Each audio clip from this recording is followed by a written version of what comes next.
Yo, yo, yo, welcome back to the Booth Seat Sports Pod. Just two bros smarter than the average Joe, just trying to get our word out there. I can't believe we're on episode 6 already, bro. It's Yeah, that's actually actually crazy. I didn't even know it was episode 6. Yeah, I told myself if we made it past 3, I think we're in for the long haul, but we made it past 3 a while ago. Yeah, Um, I was worried for Owen. I didn't think he'd make it past 3. He was nah. it was rough. So Griffin is in Atlanta after that amazing race last night, and we'll talk more about that in a bit and exactly what that photo is in front of behind him. And then I'm in my spring home. He Had to come decided to down go here. to Cancun after I did. No, I'm actually in Vermont, but yeah. So Who goes to Vermont? spring home. So this week in sports, You want me to start? of course. All right, so let's just go over the big things. So, the NFL Combine starts this week. It's kind of surreal that we're already at this point. Feels like literally just yesterday we were covering the playoff games. And now we're already starting to get into the rookies and the draft in a month, so that's coming at you fast. Obviously, there's a lot of stuff going on with just all the quarterbacks. Some of them opting in on throwing, some of them opting out. A lot of storylines will be run off the combine, and I guess we're just gonna have to see. But nothing much happening before it. And then we're gonna have Doc Rivers getting two big wins versus the Mavericks, I think, and no, Minnesota. Yeah. The Timberwolves and the 76ers. We have been pretty critical about what the Bucks have been doing ever since they got rid of Adrian Griffin. They were like 1-3. I think the last time I was actively looking at his record, but seems to be things are getting on the right track. Like I said, it's really hard to jump in the middle of the season and start coaching anybody. So uh, it looks like he's starting to get his system working. Um, I know that the Sixers didn't have Embiid, but Minnesota's a big win, and they're going to need some of this momentum going into the playoffs here in a few months, which sounds weird, but life comes at you fast. Yeah. I talked about last week in my game picks. I took Milwaukee to beat Minnesota. I talked about how Dame came off of a good All-Star weekend. Take it as you want. The All-Star weekend's horrible, but he looked great and he looked like he was like hitting his stride. Shot was looking good. Talked about how that was going to correlate over into this week, and it did go and be a strong Minnesota team. Uh, I think Anthony Edwards still dropped 33. Towns still had like 25, and then a struggling 76ers team that has proven that they can't really win without Embiid. They did beat the Cavs earlier this week, but I think that's only their only tier one win this year without Embiid. Uh, Curious to see what happens to them going forward. Embiid's going to be back, so if I'm a team like Boston and the Cavs, I would be worried come playoff time if you have to face a healthy 76ers team that's sitting there in like the 6 or 7 seed, so 5 or 6 seed. But on to the next one. This is one that kind of hits a little closer to us. UMass is joining the MAC in 2025-2026. Um, I mean, for me, it makes sense. UMass isn't really strong in any sport unless you want to say lacrosse. But I think they were an independent team before this, so them joining a conference is something that at this day and age is crucial if you want to do anything in college football Yeah, um, definitely. and college basketball. So, smart decision by them. I think the MAC just brings in another school that has somewhat of a name for themselves. I know UMass isn't great, but it's better than some of those Sun Belt teams that you can get. Yeah, I know UMass isn't really good in any like major um, sports or anything, and their athletic department isn't the best. But um, I'm excited to see someone else in the MAC because basically half of the MAC is just Ohio teams, so it's a little nice to branch out into Massachusetts, and I like their colors. Yeah, I do like the maroon. But with UMass becoming joining a conference, that leaves only two independent teams left in college football, and I don't think that's gonna last much longer. With the committee coming out last week with their new 5-7 format, meaning if Notre Dame were to rank one coming into the end of the year, they would get bumped to 6 no matter what because they're not in a conference championship. I think that just is adding on to the pressure for them and Army, who is the last independent team to join a conference. And I can maybe not this year, but definitely by kickoff next year, I could see both those teams being in conferences. Yeah. So with Notre Dame, if you're gonna get cheated out of a number one seed and then to playoffs, just because you're not in a conference, that's definitely let's get it going. Let's get into a conference. I know they don't want to, but they're gonna I get mean, forced into it at the with end of this the point. day, with like NIL, like the reason that Notre Dame doesn't want to join conferences for football is so that they don't have to split the revenue shares amongst the conference. But with how much money the NCAA like brings in nowadays, there's no reason not to join a conference. You're still gonna make millions and millions and millions of dollars off of it, and Yeah.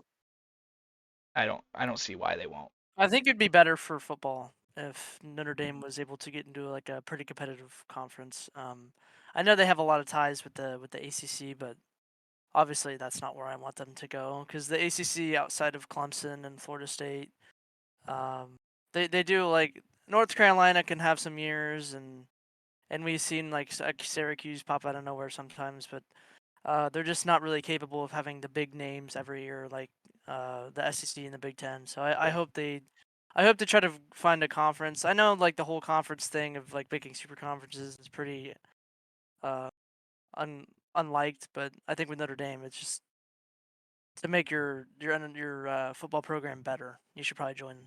And it's I'd not say probably the Big Ten's the best Yeah. fit. And in my opinion, it's not just for football reasons. Like, yes, you can go to the ACC and you'd be in a great basketball conference, but Notre Dame is one of those schools like a Michigan, like an Ohio State. Like, I mean, when Michigan State's good at football, like a Michigan State, one of those teams that is good at all sports and can compete at the high level in every sport, a Wisconsin, a Penn State. So I think them joining a conference that's more powerful like they are would be better for Yeah, them in the long run. And I think they'll make more money in the Big Ten than they would in the ACC too. definitely.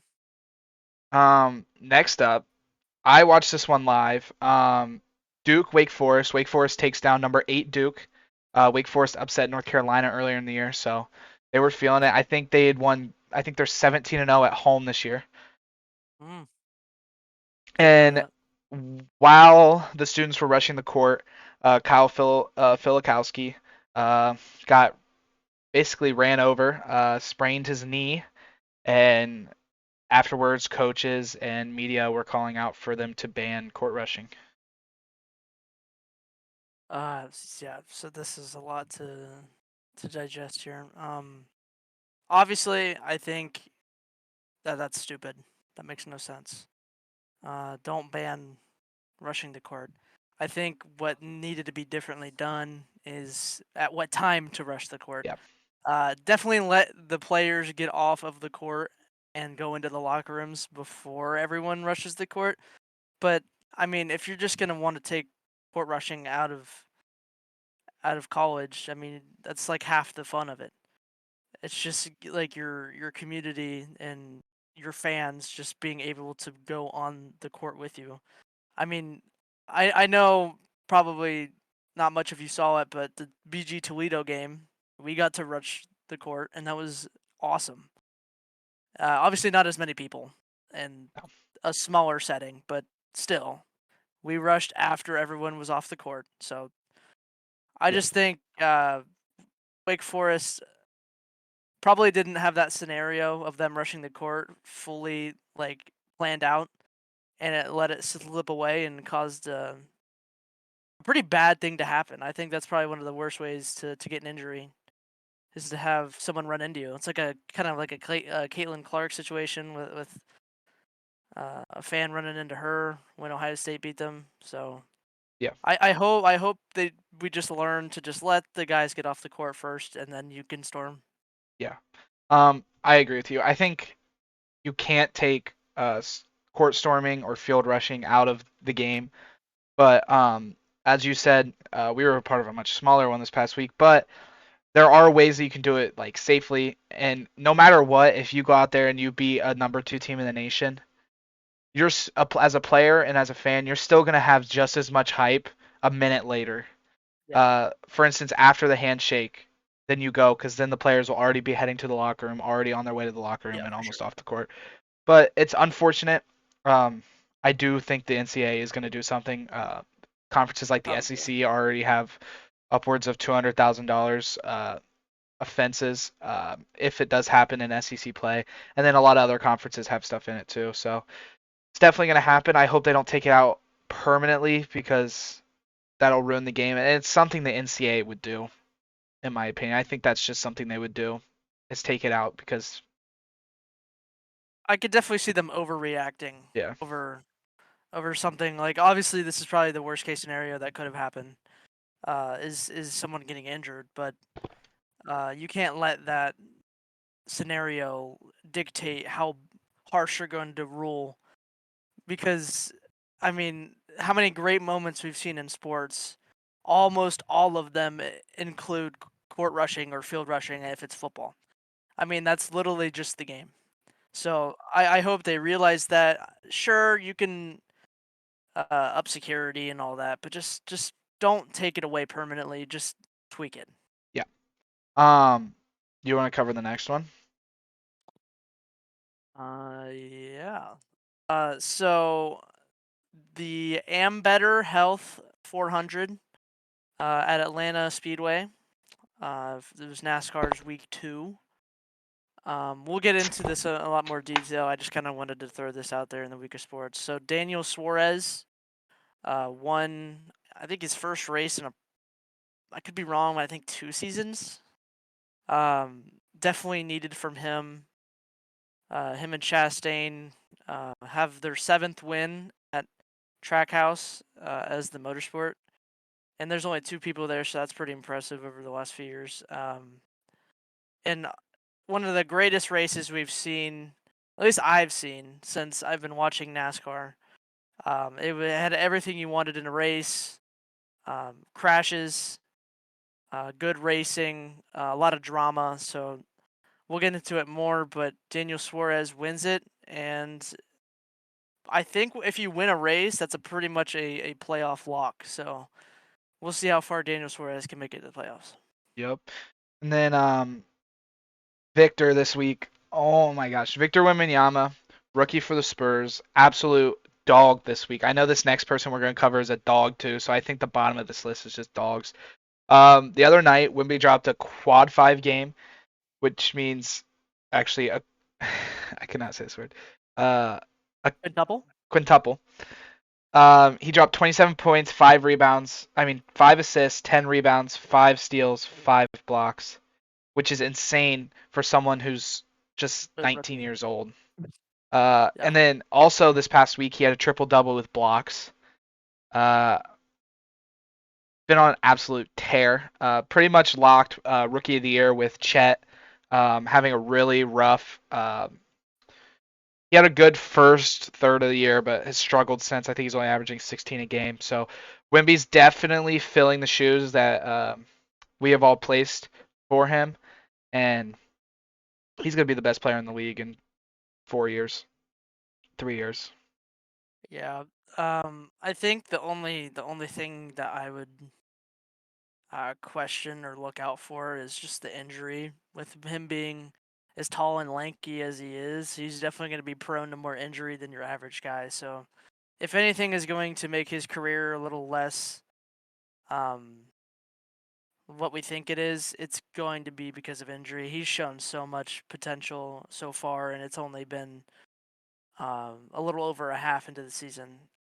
It sucks that the Spurs are bad because watching Wemby play against good teams and having help would probably make the NBA a lot more money, because everyone wants to watch this freak of nature put up a quintuple with what you said, the 27, 10, 5, 5, and 5, which is, yeah, it's video game like numbers. And he actually, I think he put up similar numbers this week too. Yeah, I think against the Lakers he had like 28, 10, and he was close on the. I think he had 3 or 4 blocks as well.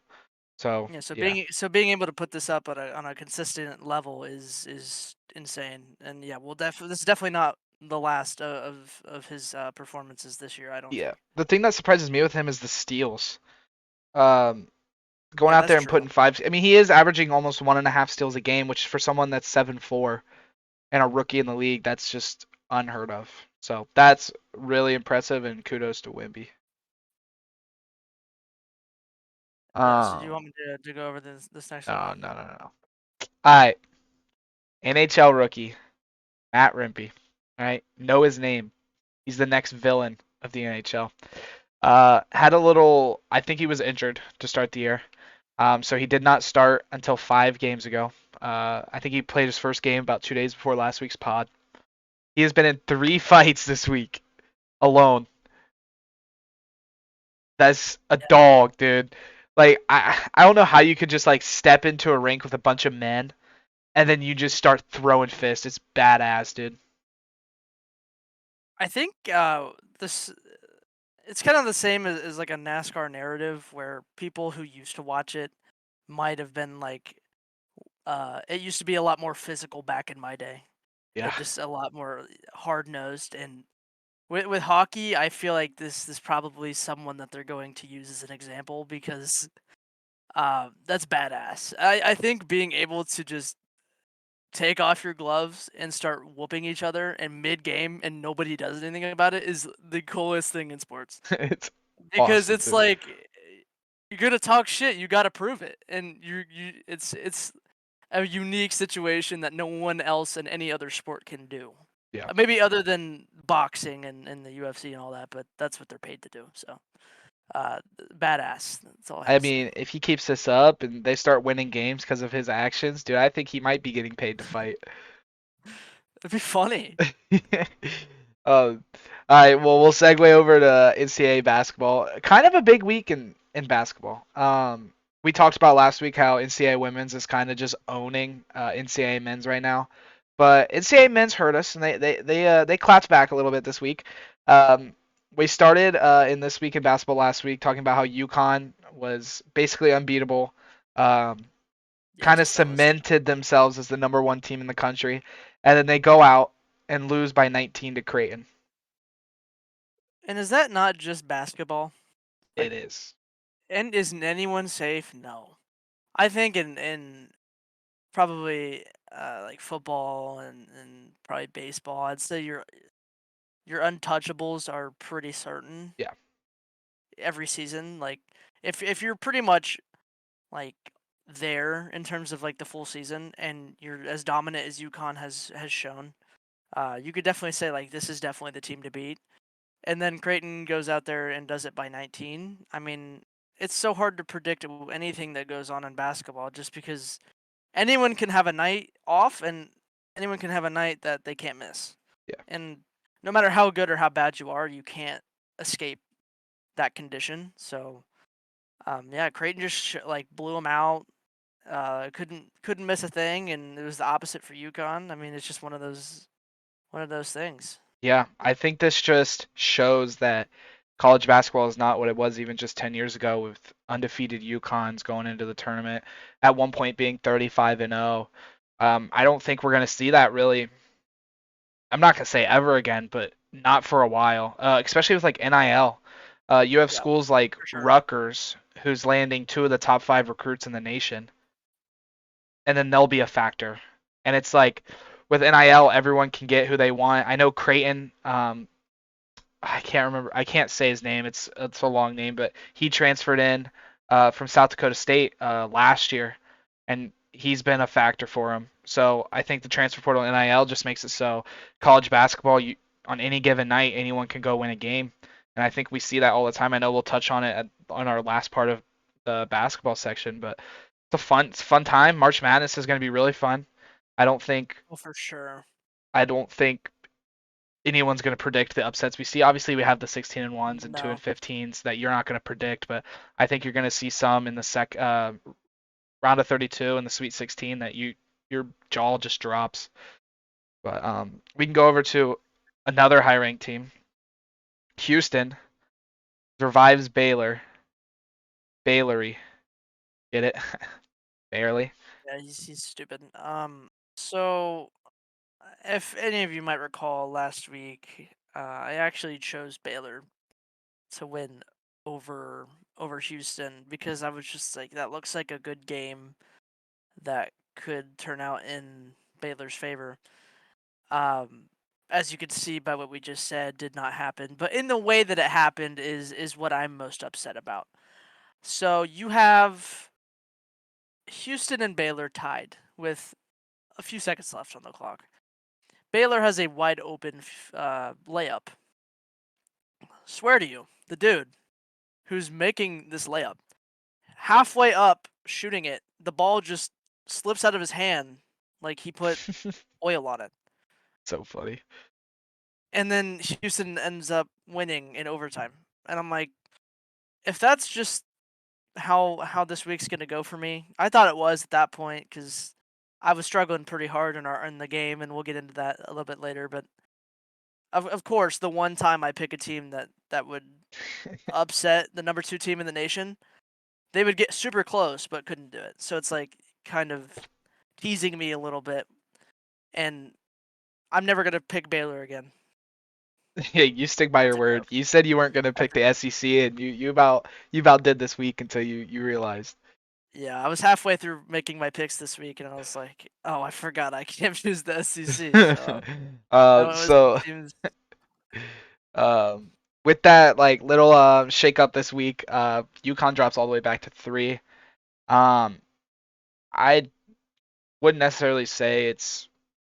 I think they could have dropped back to 2. I'll talk about in a second, but Purdue struggled a little bit this week.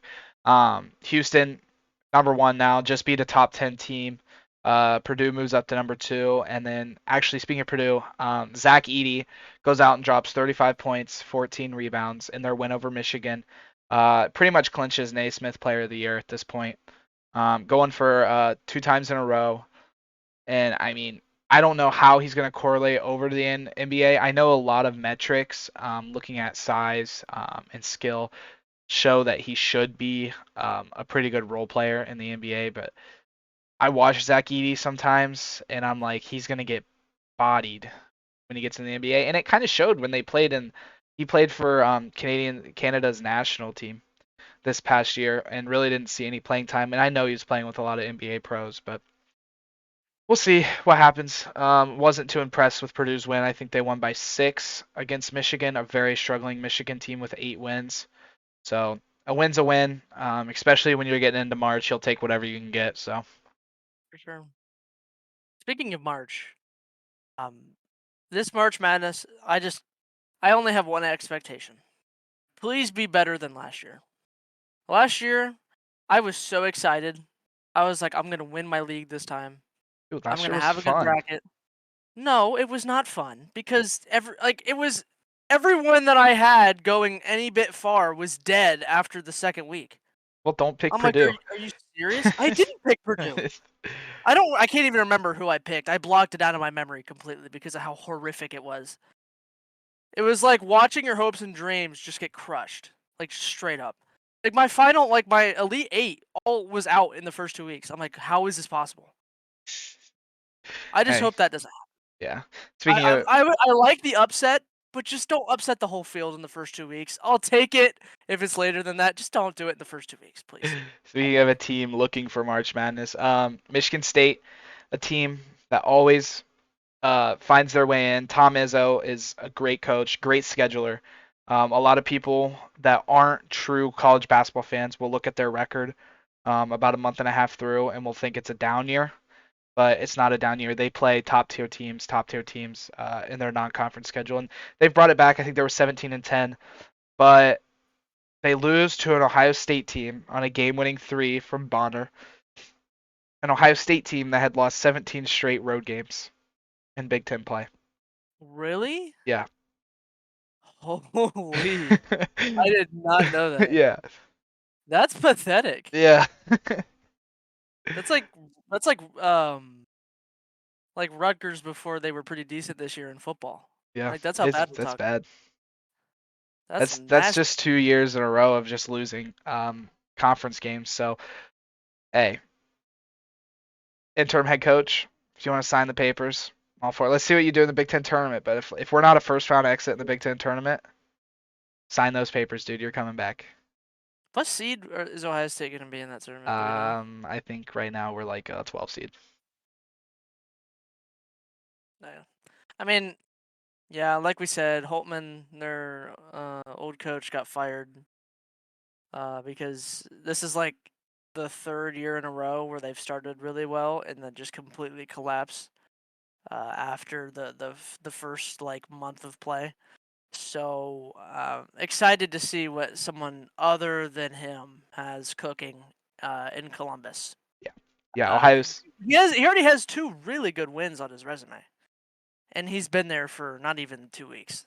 Like he beat Purdue, and then he goes out and beats Tom Izzo. That's Yep, pretty good for an interim head coach, I will especially take with a that. lot of young guys Yeah. too. So definitely a lot of Um, potential over there in Columbus. Ohio State is 13th, second and last to Michigan, but they're only a half game back from ninth, so definitely could jump up there. But last on the NCAA basketball, I know a lot of you guys won't really follow this and don't follow this, but this is one that me and Griffin were And really, beat you. and BG, were really big about. BGSU goes and wins the Battle of I-75 against Toledo at home. We were there. Awesome. Marcus Hill goes out there, drops 31. He was a JUCO player last year, a JUCO All-American, and he comes to BG and just starts lighting it up. He's averaging the ninth most in the country for D1, and he carries that team. Yeah. He Yep. carries that team. He had how many did he have? 32? 31. 31? Yeah. So if he just went out and did 20, yeah, no chance. No, He was literally the only person doing much and of anything. The offense was actually like as it was horrible. lifeless as like a I like think a I'm not gonna lie. I love basketball, and so I critique everything I see, but I think our wings moved. They might not even have. They ran the least out of anyone on our team. Our wings would come down the court and they would sit there until the shot clock ran out. There was no movement. There was no cuts. There was no back door. There was no. It was horrible. It was all just the 4 and the 1 the whole game, and it was so boring to watch. But we won, so that's all that matters. yeah, it was boring, but It at the was same time, some crazy yeah, shit was happening half the time. yeah. Like, I swear to you, Toledo probably had 6 to 7 blocks. Every time I was ready to go, like, someone was going up for a dunk, and I'm like, oh, like, someone would just come up and absolutely slap it. And I'm like, dude, they Oh did it like yeah, six yeah, or yeah. seven times. Yeah, I'm like, how is this possible? I also really want people that go to college basketball games, high school basketball games, professional basketball games to understand the rules of basketball, dude. I am sitting in a student section. I am literally calling charges against us. And everyone's like, that's a block! What the heck? No, dude, it's a charge, bro. Learn the rules of basketball before you come out here and yell at a ref. Because I can do that because I know the rules. You do not. All right, so basically what he's saying is don't Learn be the rules of basketball, dude. It's not hard. don't be one of those Like, guys. I have been against a lot of refs this year. But that reffing crew was really good. Like, not like Agreed. obviously there's mistake, but they were like a good reffing crew. And I don't know, I don't know. I'm heated now, so we can go talk about baseball jerseys. Oh yeah, baseball jerseys. I don't know much about baseball. Right, that's not my. I never grew up liking baseball, but I know that spring training was going on, and just a scroll on Twitter found me at some of the worst Jerseys. jersey designs I've ever seen They're so bad. in my 18 years of living. Um, Particularly I saw a Dodgers one, which was an all white, and the amount of things I could see is not okay. Yeah, you can see Why am I players' being able to underwear. see their entire You their can entire see body the hairs on their thighs if through the freaking white pants. It's actually absurd. and the seams were not matching on like with their teammates. I saw one of the things where it was the Guardians in a photo shoot. One guy had a completely different jersey than the other guy, and they were supposed to be the same. I'm like, what is happening? Yeah. Yeah, no, I know this is new for the MLB. They went with Nike and Fanatics was the collab that made all the jerseys this year. But it's horrible. The spacing on the names on the back are horrible. The font is horrible. The size of the font is horrible. Like if you look at Justin Verlander's jersey from last year and look at it like this year, you would think you bought it from China. You would think it was someone trying to save a dollar buying it from China. And then you got players like the Cubs' is Ian Happ, who the back of his jersey literally looks like it's just HA, big space, PP. Like it's Ha PP is what the back of his jersey says if you look at it. Oh, oh. I was Like, like, wait, what? but they're horrible. I mean, you got all spring. You got till April 1st. You got a month to fix it. I don't think it's a hard fix. I mean, the MLB is a multi. Wait, baseball starts in April? Yep, or first week of Oh, I didn't April. even know that. But I Fantastic. mean, they'll get fixed, but that's actually abysmal. Yeah, screw you, baseball, for having horrible jerseys. I Okay, so before we move on, hypothetical situation. Middle of summer, you're in Miami. Does Miami have a baseball team? yes, the Marlins, but they play indoors. Okay. Well, Tampa what's a hot Tampa Bay what's a plays hot indoors as well. Okay. Okay, give me a Um, hot team that plays outside. okay, well, Houston plays inside. Dallas plays, well, Texas plays inside. Arizona plays inside. I guess the only thing you could say is like Dodgers and San Diego. Uh, You could say that. Okay, sure. We'll go with that. So imagine you're just in the middle of summer at the Dodger Stadium and they're wearing their all whites and it's a sweaty game. What are you gonna see Oh, as or a fan? and the Braves too. It gets hot in Georgia. Yeah, so you're gonna be seeing some sweat and some moisture that you're not gonna be very comfortable with. It's It legit feels like it is a thin piece dude. of fabric. I think it's like I feel like looking at him, I feel like I can literally just pull it and it's just gonna rip. Like there's You could no layer see the to it at shirt all. tucked in. I don't like You could see the shirt. I know Like players how wear sliding pants and like I played baseball in my childhood, so like I know that like I wore sliding shorts and then the pants don't add a lot of padding, but it's a lot better than basically sliding with nothing on.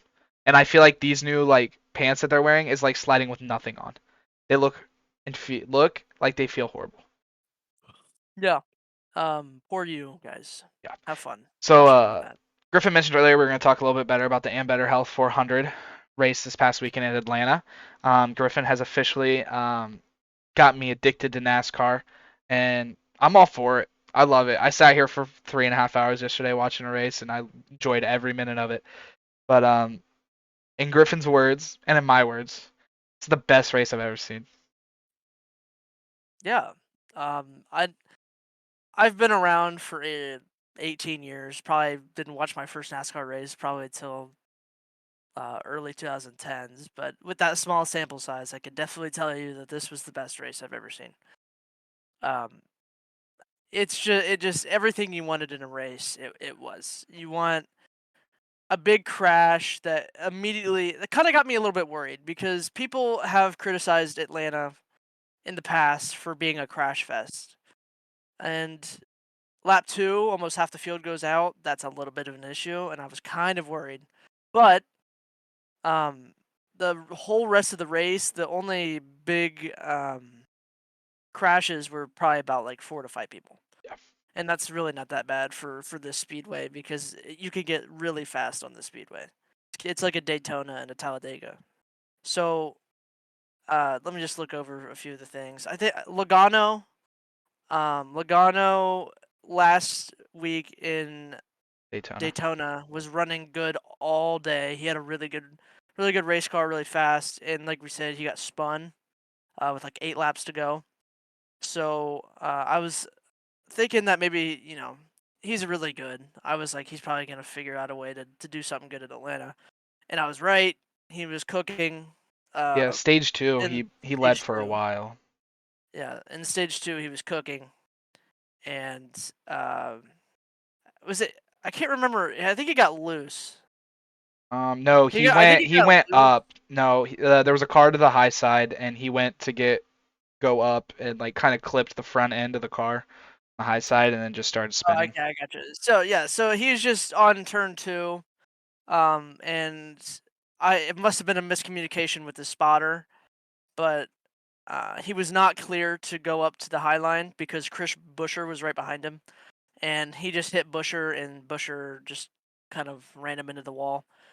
Um, Actually, Logano was sent all the way to the back of the field and had to do a drive-through penalty because his gloves were not approved by NASCAR. Apparently, there was some webbing on it to make it more aerodynamic. I don't know why you need your glove to be aerodynamic, but whatever. So he started all the way in the back and still got to that part, and he's just shit out of luck. Yeah, it Uh, was a rough day. yeah, back to back races where he just gets spun out before he can do anything, and that kind of left a lot of room for some of the other guys. A few stage winners. You have Michael McDowell, who actually was the pole winner, so Yeah. he was starting first. His car was He moving all day. Yes, He had a fast car. he had a fast car, but couldn't stay out long enough after the first stage. His pit cycles were a little slow, and then he got into a few wrecks. One was on pit row trying to get in with William Byron, and they both spun out. And he just had a little bit of damage, and he could never really recover from that. Um, Austin Cindric won stage 2, so he benefited from Logano crashing. He was able to get out of that crash first, and there was only a few more laps until stage 2 was over at that point, so he was able to take stage 2. And then the reason why this race was the best I've ever seen is right behind me. This was the finish. So 3 cars, uh, 0.007 seconds away from each other. The third closest finish in NASCAR history, and definitely the best I've ever seen. Yeah. There were some things they were doing here in Atlanta that I have never seen before. They went 4 wide into a turn. Never seen It that was for a before. good lap. Like it was awesome. Yeah, super speedways and Atlanta being kind of a super speedway, it's really hard to get more than 2 lines. If you can get 3 lines, there's gonna be a crash usually. And when you go 4 wide here, I was like, "Holy, there's something's got to go wrong." Yeah. And there was a lot of wrecks today, uh, or not today, but yesterday, What was there, 10? during the race, 10 or 11, and there was only 3 cars out of the 40 running the race that were not involved in some sort of accident. And you can guess the 3 guys that were not involved in an accident were right behind me. Yep. So, Suarez, out of nowhere, he had a really rough season last year. Um, Had a great gets a turn fin- 4. gets a number 1 and the greatest race I've ever seen. Yeah. Kyle Busch and Blaney, got to give it to them. They did as much as they could. Obviously, Blaney and Suarez were 0.003 seconds away from each other, so 0.003 of a second. Watching it in real time, had no idea who won. The announcers had no clue. They were saying it was Blaney. Obviously, it wasn't Blaney because we're not talking about Blaney right now. So it was just one hell of a race. Yeah. A lot of known guys, except I would say except for Blaney, uh, kind of wrecked early. So you have in the big wreck, you had guys like Christopher Bell, Tyler Reddick, Alex Bowman. Chris Busher got wrecked a few times. Larson, Brad Keselowski, Corey LaJoy got into it a little bit. Denny Hamlin It got into a lot of was in wrecks. like 3 or 4. Chase Elliott got spun like 3 times. Byron, did I say Byron? No, but Byron was Byron. also basically every big name in NASCAR was dealing with something. So it kind of let some of the other guys take some of the spotlight, like Austin Cindric winning a stage. He hasn't even been close to winning a race in 2 years. I know I don't look too highly on Bubba Wallace, but he got a top five, and he actually got a top five last week, so he's actually starting off pretty well. My boy Ross Chastain came back from a A speeding lap penalty down.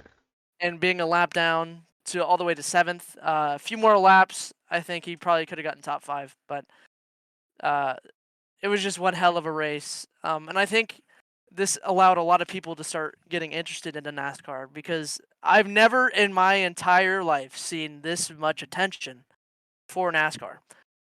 They just every other post I'd see on Twitter is a snapshot of the finish right here and the cars ending scene. Just because it was like the same thing. They were saying that Kyle Busch forgot to stick his tongue out. So I've never seen this much attention for NASCAR, and I hope it gets more because this season's already looking very special. Yeah. Two really Yeah. good finishes, two really good races. Well, Daytona wasn't a good finish, but it was a good race overall. Two good races to start the year, and we have Las Vegas coming up next week, which is also a really good track. So we're gonna see a lot more of this next week. Yeah, I enjoyed it. Like you said, two good races, a good finish, and back-to-back weeks is awesome. Um, me and you talked about it. I think with about 20 laps to go, Griffin went. There's no way Blaney loses this. I will bet everything on it. And there's a Okay, well, reason it's he a said Pirelli. that. There's a reason It's he a said that. It's the reason he said that.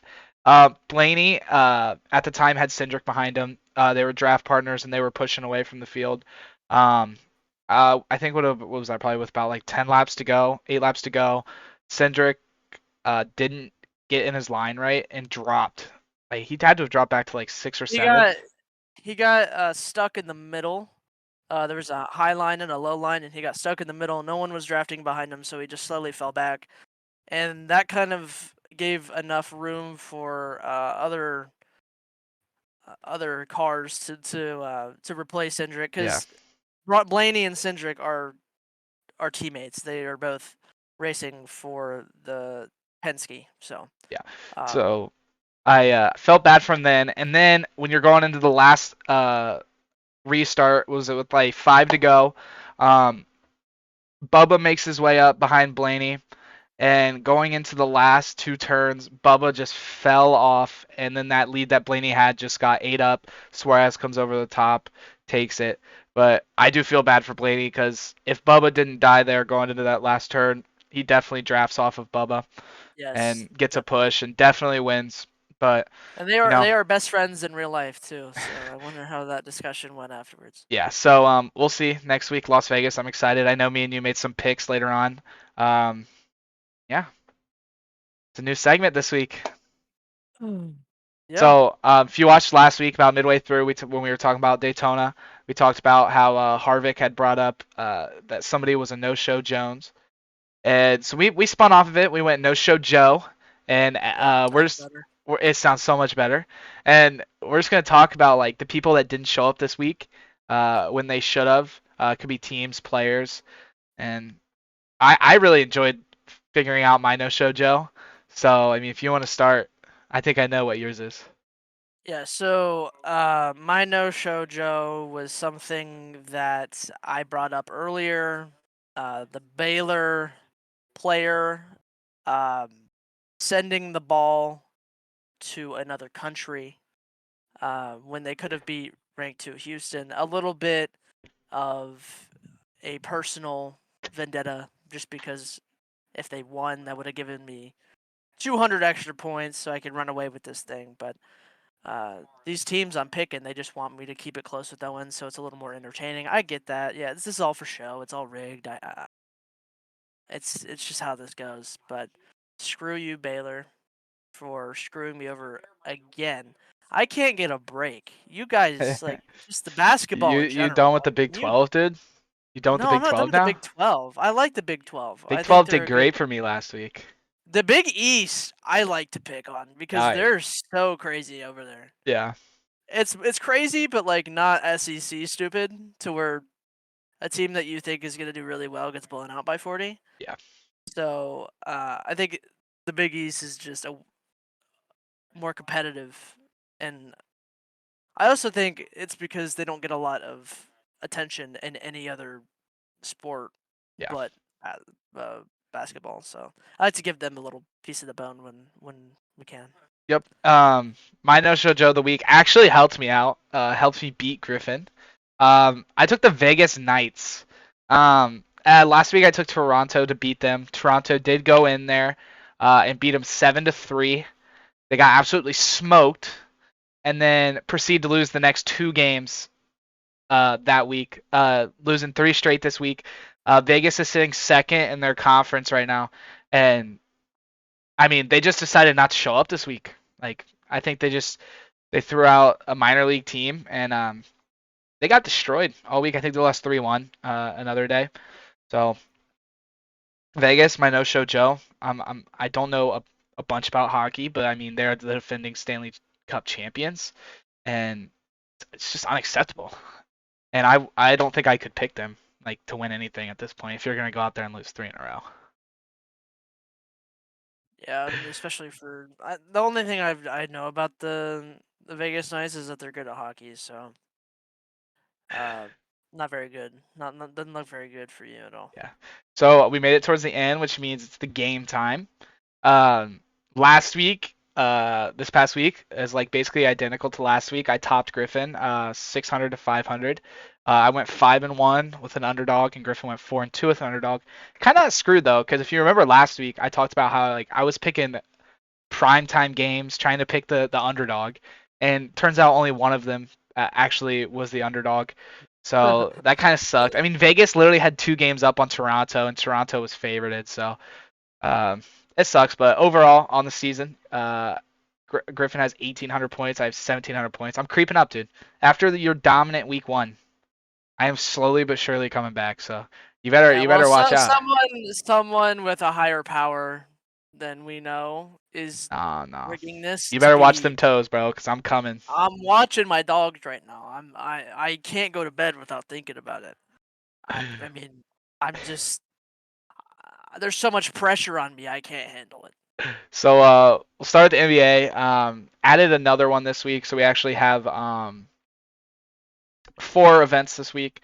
So I'll start with the NBA. Golden State over the Raptors. Raptors not playing bad this year. I think they're a couple of games over 500.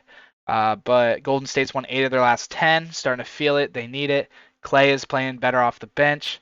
Curry's being Curry. I think them beating a Scotty Barnes and RJ Barrett led Raptors team very likely.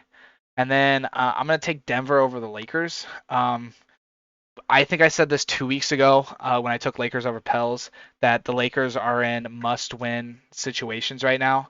Um, Barely being over 500, they need to win as much as possible.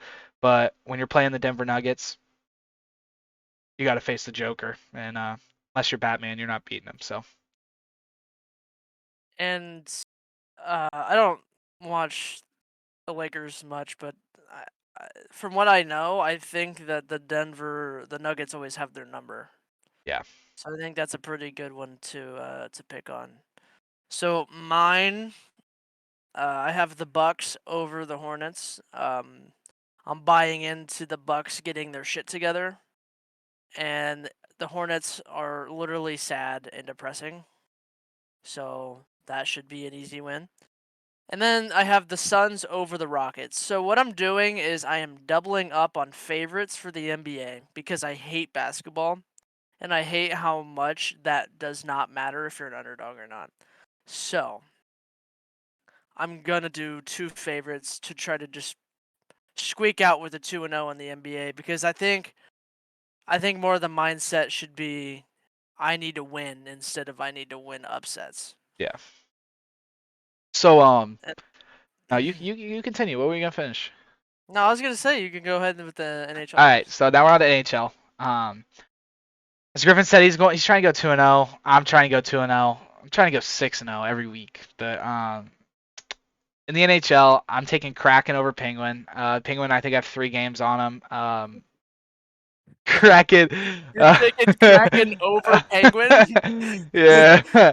So I Is think this an Animal Kingdom matchup? I think Seattle can pull it off. I actually don't know if they can do that, but I think I see 200 points when I see that. So like gut feeling, gonna take it. I love Um, you. and then what I said about Vegas, I only said that so that Vegas, the casinos would lower their odds of winning. So I'm taking Vegas over Boston this week. All right, Vegas gonna be the underdog, coming off a bad stretch. Boston gonna be favorited with Vegas in their slump. Vegas gonna walk into Boston, get business done, and then they're gonna start winning again. You're delusional, man. No, no, no, no. Dude, the Bruins have literally been going insane. Yeah, I know. They have Like one. I They've picked against them last week. They beat the Oilers at home. I was like, damn, okay. I guess they're pretty good. So is it my turn? Yeah, it's my turn. So I got It's Maple Alfred's Leafs. turn. It's No Show Joe's turn. Um, I have Maple Leaves over the Coyotes. Maple Leaves, I think, are favorited. I couldn't tell you. I just like the names. They should I be. pick on the names. They should be. And then I have the Stars over the Islanders. Never picked the Stars before, so we're gonna go with you guys. You sound cool. All right. Moving over to NCAA basketball. Kind of hit home this week with all of my hits. With all of my picks for this week. But I'm taking Ohio State over Nebraska. Nebraska's 20-8. Definitely have had a much better season than the Buckeyes. Coming off of a Purdue win and a Michigan State win, I'm just gonna ride the train. I know they lost to Minnesota in between those 2 games, but just gonna ride the train. Let's go beat Big Corn, Corn Country, the Corn Huskers. Just get it done. And then this is one that I don't even know, but I'm taking BG over Ohio. You know, It hits close to home. That's what it it hits says. close to home. BG over Ohio, almost identical records this year. Um, The MAC's pretty competitive. Marcus, yeah, other than Akron, kind of running away with it as an overall record standpoint.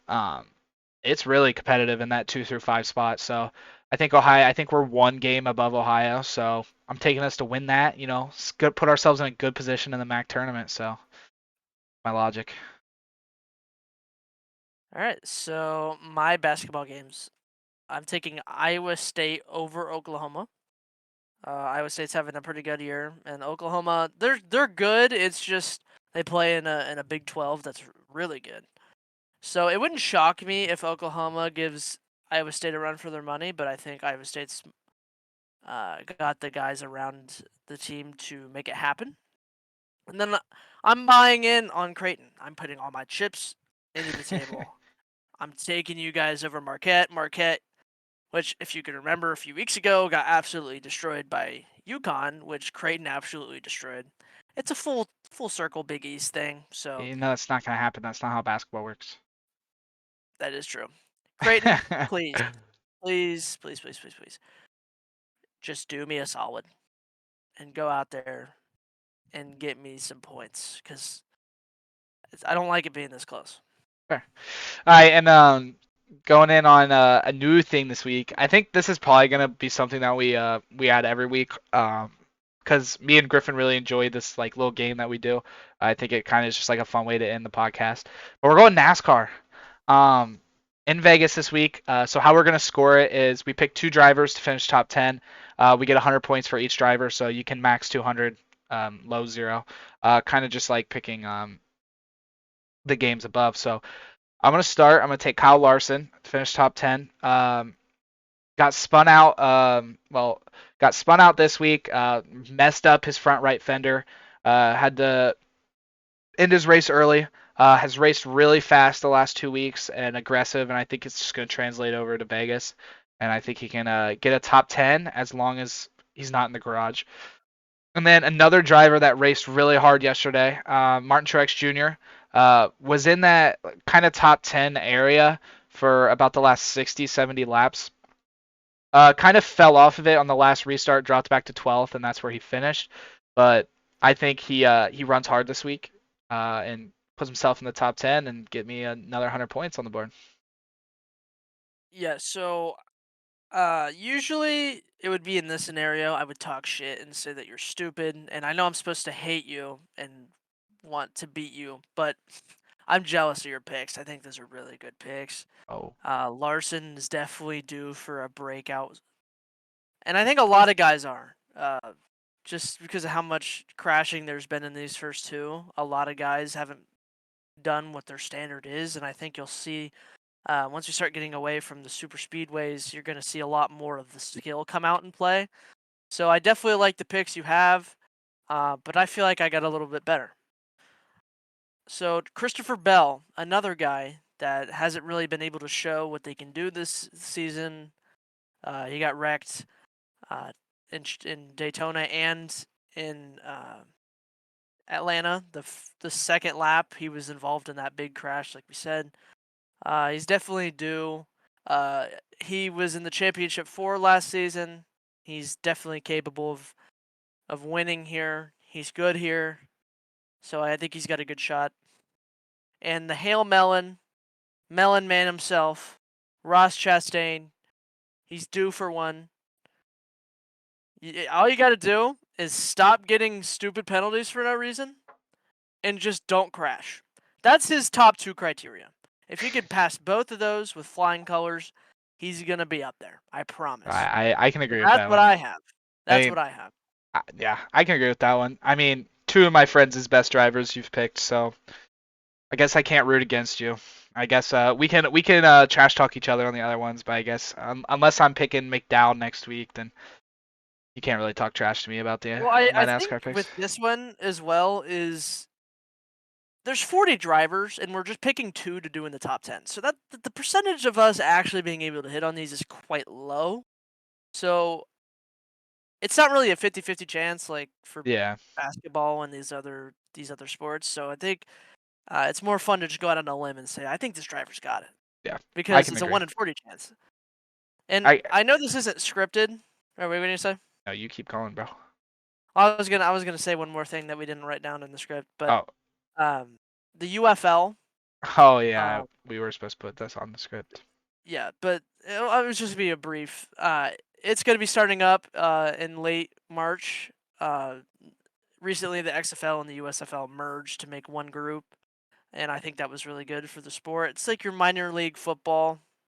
I think it's going to produce a lot of good football, Yeah, especially because we won't be able to see real football until September. So I'm definitely looking forward to see what kind of shenanigans the UFL creates because life is better when football's around. yeah, So I'm and excited to see what they got cooking. if I'm somebody that maybe has not watched the XFL and the USFL the last couple years, I wouldn't go into it thinking it's an old spring football league.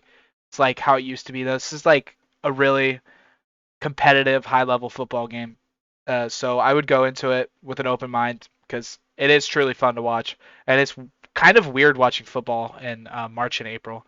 So Yeah, for sure. it'll be fun to watch. I was gonna bring up last thing before we end it. I know like once NCAA basketball ends and the NBA starts to wind down, I know we'll be throwing golf in here, and those are gonna be some funny limbs that we go out on to like pick some people up. So I think that's all we have today. Appreciate you guys watching. Post every Tuesday. See ya.